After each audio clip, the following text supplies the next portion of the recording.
오늘도 클릭해주셔서 감사합니다. 구독과 좋아요 부탁드립니다.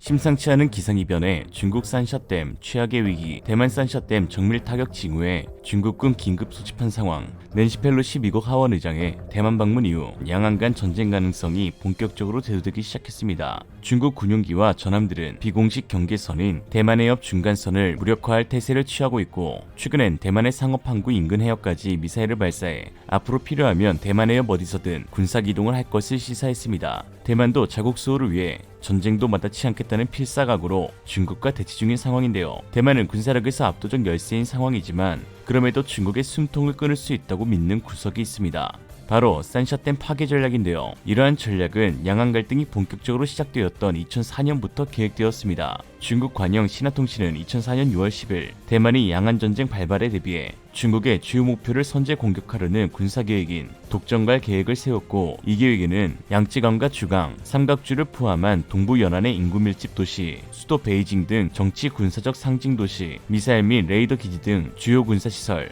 컴퓨터 및 통신시설, 그리고 마지막으로 세계 최대 수력발전소인 산샤댐을 5대 타격 목표로 정했습니다. 당시 미국 군사 매체 디펜스 뉴스도 미 국방부의 중국 군사력 보고서를 인용해 대만이 양안 전쟁 발발 시 인구 밀집 도시나 산샤댐과 같은 주요 기관 시설을 표적 공격하는 공세적 군사적 선택 방안을 제시했다고 보도했습니다. 산샤댐 이남 지역은 중국 군사기지의 55%가 집중되어 있어 파괴될 경우 엄청난 타격을 입게 되고 100억 톤에 달하는 어마어마한 물이 한꺼번에 터져나와 우한, 상하이, 난징 등 중국의 주요 경제 도시들은 폐허 상태가 되어 재건하는 데에만 수십 년이 걸릴 수 있기에 그야말로 국가 대재앙이라 할 수 있습니다. 이런 상황 가운데 최근 중국의 이상기후에 산샤댐의 심각한 균열이 새롭게 드러나 충격을 주고 있는데요. 균열을 촉발시킨 것은 중국의 폭염이었습니다. 중국 관영 글로벌타임스는 23일 중국 후베이성 이창시의 기온이 43도까지 오르며 1953년 이래 가장 높은 기온을 기록했다고 보도했습니다. 이창시는 산샤댐이 위치한 곳인데요. 후베이성뿐만 아니라 인근 충칭시, 남동부 저장성 및 상하이, 북서부 산시성에 이르기까지 중국 전역 200여 관측소에서 8월 40도가 넘는 기온이 관측되었습니다. 이런 폭염이 지속되면서 심각한 가뭄 현상에 산샤댐 수위가 역대 최저치로 낮아지면서 그동안 한 번도 드러나지 않은 제방하부 구조의 결함이 드러나는데요. 대만 국방부 싱크탱크 국방안전연구원에 따르면 낮은 수위로 인해 새롭게 파악된 산샤댐의 균열만 14,920개가 넘었다며, 댐 콘크리트가 기온, 습도, 일사열 등 기상작용에 의하여 신축을 반복해 건조 숙출 균열과 온도 균열이 발생하고 있다고 하였습니다. 산샤댐은 콘크리트로 지어졌는데 콘크리트는 온도 상승에 의해 팽창하며 온도 강화에 의해 수축합니다. 그러나 콘크리트가 구속되어 온도 변화에 의한 팽창과 수축이 자유로이 일어나지 못하고 구속되어 있는 경우 체적 변화에 따라 인장, 압축, 전단 등의 응력이 발생하여 이에 균열, 박리, 큰 변형이 일어나게 됩니다. 지난해 기록적인 폭우가 중국에 쏟아졌을 당시 중국 건축과학원 황샤오쿤 교수는 SNS를 통해 이창 아래 지역 주민은 도망가라, 마지막 경고다 라고 적어 화제가 된 적이 있었는데요. 황 교수는 중국 콘크리트 역학 권위자로 산샤댐 콘크리트에 대한 여러 문제를 꾸준히 제기했습니다. 또한 산샤댐 건설 공정 당시 수력 전문가로 참가한 왕에이러 박사 역시 공정 초기부터 많은 문제가 있었는데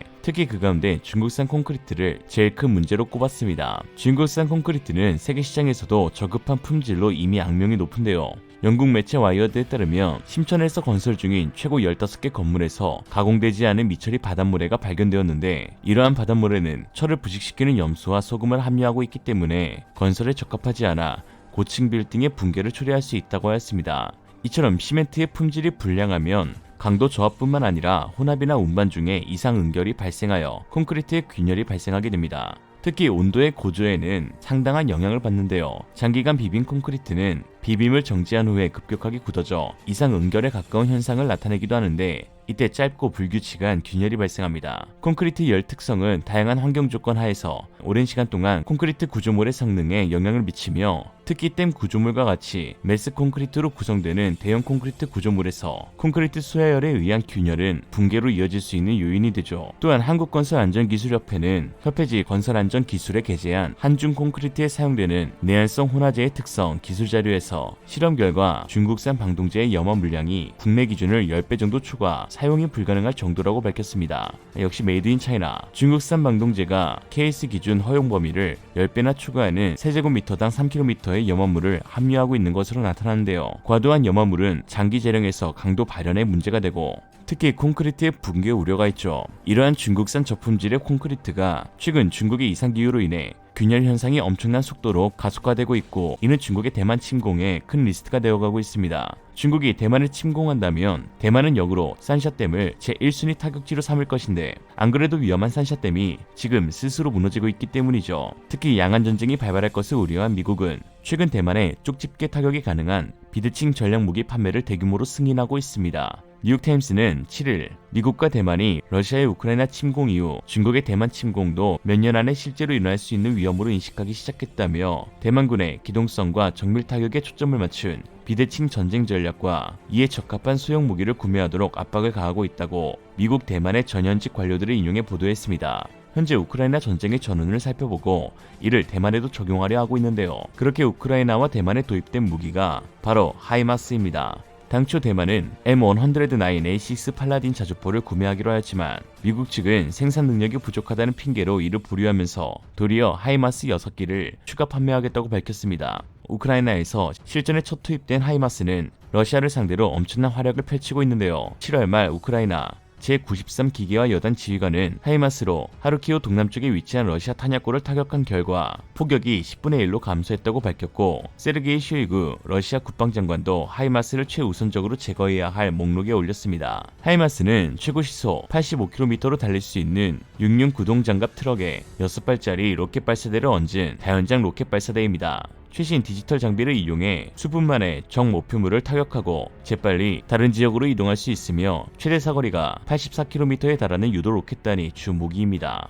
일각에서는 고작 다연장 로켓 발사대를 가지고 중국이 콧방귀나 끼겠나 하실 수 있지만, 사실 대만에 입수된 하이마스에는 우크라이나와 다른 특별한 무기가 탑재됩니다. 바로 프리즘으로 불리는 미 육군의 차세대 지대지 정밀 타격 미사일입니다. 프리즘을 통해 현재 사용 중인 에이티킴스를 전량 대체할 예정인데요. 플랫폼당 탑재 수량은 에이티킴스의 2배에 달하고 사거리도 499km입니다. 사거리가 이렇게 어정쩡한 이유는 미국이 맺은 중거리 탄도탄 조약의 규제 범위가 딱 500km였기 때문인데요. 그러나 2019년 8월 미국이 러시아와의 중거리 핵전략 조약을 파기한 관계로 향후 사거리가 1500km로 향상될 예정입니다. 대만에서 산샤댐까지가 마침 1200km로 사정거리 안에 들어오게 되죠. 이 하이마스는 기존의 MLRS의 가장 큰 약점으로 지적된 기동성 부족 문제를 해결하기 위한 보완제로 등장한 무기이지만, 최근 들어서는 미군의 대중국 포위망을 완성하는 데 가장 중요한 전략 무기로 각광받고 있습니다. 대만은 이미 레이팅 2000으로 명명된 자국산 다연장 로켓을 43문 운용 중인 상황에서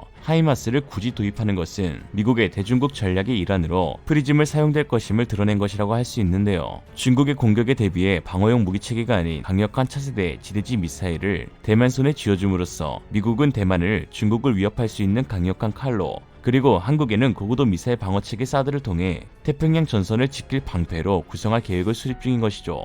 프리즘은 대단히 우수한 명중 정밀도를 가지고 있어 긴 사거리에도 불구하고 불과 몇 센티미터의 오차 범위를 갖습니다. 특히 탄두 내부의 파편 시 금속막대의 강한 운동에너지에 두꺼운 장갑도 파괴가 가능할 정도로 엄청난 폭발력을 지니고 있고, 또한 목표물 근처 상공에 도달해 수많은 자탄을 뿌려 축구장 두세 개 넓이의 지역에 온갖 구멍을 다 만들어낼 수 있는데 산샤댐용으로 제격이 아닐 수 없습니다. 중국은 대만의 하이마스 운용을 아주 두려워하고 있습니다. 똥줄 타는 모습이 곳곳에서 보이고 있는데요. 특히 지난 24일 홍콩 사우차이나 모닝포스트에 따르면 랴오닝성 국영 다른 조선소에서 5척의 대형 군함이 동시에 건조되고 있다면서 중국 해군의 주력 미사일 구축함인 052DL형으로 보인다고 하였습니다. 이 사진이 촬영된 8월, 현재 상하이 장난조선소에서도 052DL형으로 식별될 수 있는 선체 모듈이 최소 한 척 확인됐다는 점을 생각해보면 중국은 8,000톤에 육박하는 대형 방공 구축함을 동시에 무려 6척이나 건조하고 있는 것입니다. 중국이 정해진 순서와 절차를 무시한 선박 건조 공정을 도입해 단기간에 대량의 선박을 찍어내는 이유는 바로 대만의 고순도치 미사일 전략에 대비하기 위해서인데요. 052DL은 미사일 탐지 레이더에 특화된 군함입니다. 중국군이 이달 초 대만을 둘러싼 무력 시위를 할 때도 052D형 난징함 영상을 공개했는데, 당시 중국 매체들은 052D형 구축함에 배치된 위상배열 레이더는 미국의 알레버크 3급 구축함에 탑재된 위상배열 레이더와 견줄 수 있다고 주장했습니다. 하루라도 빨리 신형 레이더를 장착한 구축함을 대만 인근 해협에 배치해 중국 본토 쪽으로 날아오는 프리즘 미사일을 막고야 말겠다는 것이죠. 아니, 핵공격, 원자폭탄에도 끄떡없다는 산샤댐이라면서 다연장 로켓포에서 발사되는 미사일에 일이 벌벌 뛰고 있으니 산샤댐 내구도는 사실 안 봐도 뻔합니다. 하이마스의 프리즘이 뿜어내는 수많은 자탄이 산샤댐에 균열이 발생하고 있는 취약 부분에 구멍을 만들어내면 중국은 뭐 바로 항복이죠. 이런 상황을 두고 사자성어 활용 인증 자격증 취미반에 다니는 서울시 용산구 동자동 김철근 씨는 다음과 같이 말했습니다. 쌈파 세평, 산샤댐 파괴로 세계의 평화가. 이상으로 리얼리즘이었습니다. 여러분의 생각은 어떠신가요? 현명하고 지혜로운 여러분의 의견을 지금 댓글에 남겨주세요. 감사합니다.